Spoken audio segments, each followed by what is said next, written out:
देश में एक तरफ रंगों का त्योहार होली बड़ी जोर शोर और धूमधाम से मनाई जा रही है, वहीं दूसरी तरफ मुस्लिम समुदाय का सबसे पवित्र महीना रमजान चल रहा है। ये तस्वीरें संभल की जामा मस्जिद की हैं, जहां लोगों ने शांतिपूर्ण तरीके से नमाज अदा की और देश में खुशहाली की दुआ भी मांगी। ये पल अपने आप में बेहद खास हो जाता है जब संभल की जामा मस्जिद में जुमे की नमाज अदा करने मुस्लिम समुदाय के लोग पहुंचे, तो वहीं दूसरी ओर रंगों का त्योहार पूरी धूमधाम से मनाया गया। सामाजिक सौहार्द और शांतिपूर्वक होली का त्योहार भी मनाया गया और जुमे की नमाज भी अदा की गई। आपको बता दें, पिछले साल उत्तर प्रदेश के संभल में दंगों के बाद प्रशासन पूरी तरह सतर्क था। उत्तर प्रदेश के कई शहरों में मस्जिदों को तिरपाल से ढका गया ताकि होली के जुलूस के दौरान विवाद के हालात पैदा न हों। होली और जुमा एक ही दिन पड़ जाने से प्रशासन की चिंता बढ़ गई थी और इसीलिए सुरक्षा के कड़े इंतजाम भी किए गए। आइए जानते हैं लोगों की राय। ये तो खैर होली अलग अलग होती है, जुमा की नमाज कहीं और होती है। एक बार तो रामनवमी, एक बार नहीं कई बार रामनवमी का और मुहर्रम का जुलूस एक साथ पड़ा और एक ही रोड पे पड़ा है। सिर्फ रस्सी एक तरफ बीच में पड़ी हुई थी। इधर हिंदू भाई अपना आराम से रामनवमी का जुलूस मना रहे थे, इधर मुसलमान भाई मुहर्रम का जुलूस निकाल रहे थे। बहुत प्यार मोहब्बत है संभल में, ऐसा नहीं है। हाँ, तो बढ़िया हो गया, बहुत बढ़िया हो गया। हमारे संभल में जो आपस में भाईचारा है, ऐसा नहीं है। पुराना शहर है, भाईचारे का शहर है ये। नमाज का टाइम, ये भाईचारे का तो सबूत है कि नमाज 1 घंटा लेट कर ली हमने। ये भाईचारे का सबूत है कि होली भी मन जाए बढ़िया तरीके से और नमाज थोड़े 1 घंटा लेट बना लेंगे, कोई बात नहीं। तो ये भाईचारे का सबूत ही तो है संभल में, और क्या है बताइए। शासन ने जो वायदा करा था 2 बजे का, वो नहीं 2 बजे होली चौपाई निकल गई और 2:30 बजे नमाज हो गई। बहुत अच्छा लगा, बढ़िया से सब बहुत बढ़िया, बहुत बढ़िया। कोई हिंदू मुस्लिम में कोई परेशानी? कुछ नहीं। चाहे वो जाट समाज है, चाहे वो पाल है, सैनी है, कश्यप है, मोर है, त्यागी है, ब्राह्मण है, जाट है, वैश्य है, जितनी भी जातियां हैं, यादव हैं, सारे के सारे एकजुट होकर आज हम अपने होली के पर्व को बहुत उल्लास के साथ, रंगों के साथ हम मना रहे हैं। नमाज हुई पुरसुकून के साथ और आप सब लोगों को होली की हार्दिक बधाई, शुभकामनाएं। प्रशासन का बहुत अच्छा वातावरण रहा और इसके साथ एक शेर अर्ज करना चाहूँगा। मेरे मस्तक मेरी जन्नत को सलामत रखना, मेरे मस्तक मेरी जन्नत को सलामत रखना, मेरे मौला मेरे भारत को सलामत रखना। सोचता हूँ तो मेरी आंख भर आती है, मुल्क से मेरा रिश्ता बड़ा जज्बाती है। एक दिन मेरे आका ने कहा था, ये मदीने में कभी मुझे हिंद से जन्नत की ठंडी हवा आती है। तो आप लोगों wish happy Diwali, happy Holi, और आप सभी को मीडिया कर्मियों को हार्दिक बधाई, शुभकामनाएं। नहीं, कोई फर्क नहीं पड़ता, नहीं कोई बहुत अच्छी व्यवस्था थी, कोई फर्क नहीं। ये तो हमारे सब भाई गुजिया खाएंगे। अब तो रोजा है, रोजे के बाद गुजिया भी खाई जाएगी। होली की मुबारकबाद सबसे पहले, और मुसलमान भाइयों को रमजानुल मुबारक के मुकद्दस महीने के रमजान के दूसरे जुमे की मुबारकबाद। ऊपर वाले से दुआ की है भाईचारा बना रहे, मेल मिलाप बना रहे, समझे भाई। ये है सब गुजिया खाने हम जाते हैं और ये हमारे यहाँ खीर खाने आती है। भाईचारा बना हुआ, ऐसी कोई बात नहीं, सब शांति है, बिल्कुल फर्स्ट क्लास। हाँ, बहुत बढ़िया। नमाज भी हो गई, होली भी हो गई, मस्जिदें ढकी गई। ये भी प्रशासन की पहल बढ़िया, ताकि कोई मतलब ये है कि कोई छींटा छाटा आ जाए और मुसलमान इसमें हो, बहरहाल बढ़िया हो। संभल में होली बड़ी शांतिपूर्ण तरीके से मनाई गई और जुमे की नमाज भी अदा की गई। लोगों ने भाईचारा और गंगा जमुनी तहजीब को बरकरार रखा। इस मौके पर सीओ अनुज चौधरी, जो कुछ दिनों से बड़ी चर्चा में रहे, उन्होंने कहा कि सभी ने बड़े प्यार से होली मनाई, सब कुछ शांतिपूर्वक हुआ। आगे क्या कहा, आइए आप खुद सुनिए। हमारे साथ बातचीत करने के लिए हैं अनुज चौधरी, सर्कल ऑफिसर संभल। तो चौधरी साहब, पहले तो होली की बहुत बहुत बधाई हो। होली का आज बड़ा दिन है, आपके लिए एक बड़ा चैलेंज है। क्या क्या सुरक्षा के बड़े प्रबंध किए गए हैं? सभी देशवासियों को होली की हार्दिक शुभकामनाएं। चैलेंज नहीं है, ठीक है, मतलब चैलेंज था पर ऐसा कुछ है नहीं, आराम से निकल रही है। जल लगातार हम फुट पेट्रोलिंग भी कर रहे हैं और गाड़ी लेपर्ड और हमारी जो है PRV वो भी लगातार क्षेत्र में है। ड्रोन 3-4 ड्रोन है जो लगातार संभल पे पूरी नजर बनाए हुए हैं ऊपर से, तो सब ठीक है। आपने शांति बरकरार कर रखने के लिए एक बयान दिया तो उसको लेकर सियासत भी बहुत हो रही है। उससे पता, मुझे नहीं पता उस बारे में ज्यादा। जो हमें कानून व्यवस्था को मेंटेन रखना है वो हम रख रहे हैं। एक होली की चौपाई तो सर निकल गई, अब दूसरी भी निकलेगी। शाम को भी देखा जाएगा कि जुम्मे की नमाज के लिए लोग निकलेंगे, उस समय भी ऐसी सुरक्षा व्यवस्था रहेगी। बिल्कुल, जो नमाज है वो नमाज वाले वो आराम से अपनी नमाज पढ़ेंगे, उनके उसमें कोई विघन नहीं आएगा। और जो ये होली वाले होली खेलेंगे, दोनों आराम से, बिल्कुल बहुत आराम से पीसफुल खत्म होगा। तो सर आपकी सिक्योरिटी की भी बातचीत की जा रही है कि आपकी जान को खतरा है, गाँव में आपकी वीडियोज आ रही है कि आपको सिक्योरिटी प्रोवाइड की जाए, उन पर आप क्या करेंगे? आपके माँ बाप होंगे तो वो इस तरह की खबर सुनेंगे लगातार, तो आप वो भी चिंता करेंगे। माँ बाप सबके चिंता करते हैं, उन्हें नहीं पता हम पुलिस में हैं, हम सुरक्षा देंगे, हमें सुरक्षा चाहिए तो हम अपनी सुरक्षा कर सकते हैं खुद। पर माँ बाप जो है वो इतना मीडिया में देखने के बाद उनको ऐसा लगा कि भाई, लगता है हर माँ बाप को, माँ बाप के नजरिए से उनका वो अपना वो था। बाकी सब ठीक है, कोई दिक्कत नहीं हमें। तो ये आइए अब सुनते हैं असदुद्दीन अवैसी को। होली और जुमे को लेकर संभल सहित उत्तर प्रदेश और बिहार में जिस तरह से राजनीतिक बयानबाजियां दी गई थी, उस पर असदुद्दीन अवैसी ने प्रहार किया। अवैसी ने उत्तर प्रदेश के उस मंत्री पर भी पलटवार किया जिन्होंने मुसलमानों को तिरपाल का हिजाब पहनकर निकलने और जुमे की नमाज घर में पढ़ने के सुझाव दिए थे। आगे असद अवैसी ने कहा, किसी को डरने और घबराने की जरूरत नहीं है। तुम यहाँ भिजा दो, वहाँ चले जाओ। अरे क्या कोई गली से निकल के वहाँ बात कर रहे? तुम अपना घर छोड़ के दूसरी गली में नहीं आते, न बोलते वहाँ चले जाओ। तुम लाख बोल लो, हम तुम्हारा जमहूरी तरीके से मुकाबला करेंगे, मुकाबला करते रहेंगे और इंशाअल्लाह ताला तुम हारोगे।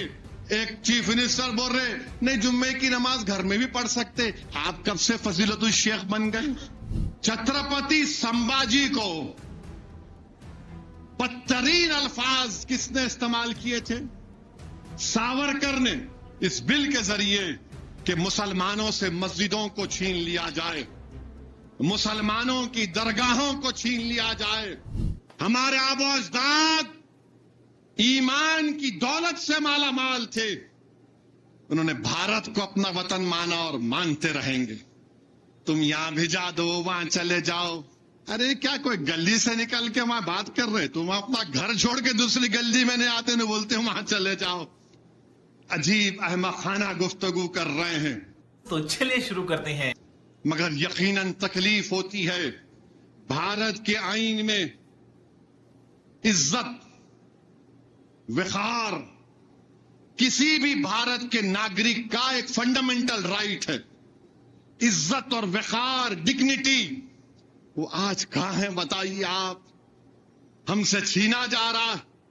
यह बताया जा रहा है कि तुम दूसरे दर्जे के शहरी, हम दूसरे दर्जे के शहरी कभी नहीं बनेंगे।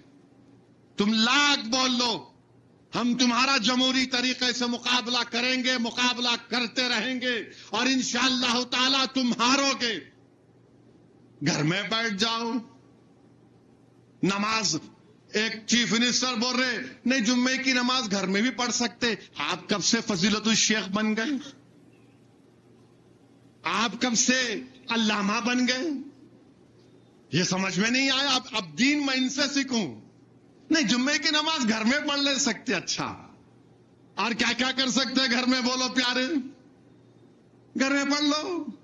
अरे मस्जिद है, फ्रीडम ऑफ रिलीजन है, मस्जिद है, सुबह क़यामत तक मस्जिद रहेगी। जब सूर फूका जाएगा तो सूर फूकने के वक्त अल्लाह इन मस्जिदों को उठाकर, इस मस्जिद चौक को, मक्का मस्जिद को उठाकर, दुनिया की मसाजिद को उठाकर जन्नत में रख देगा।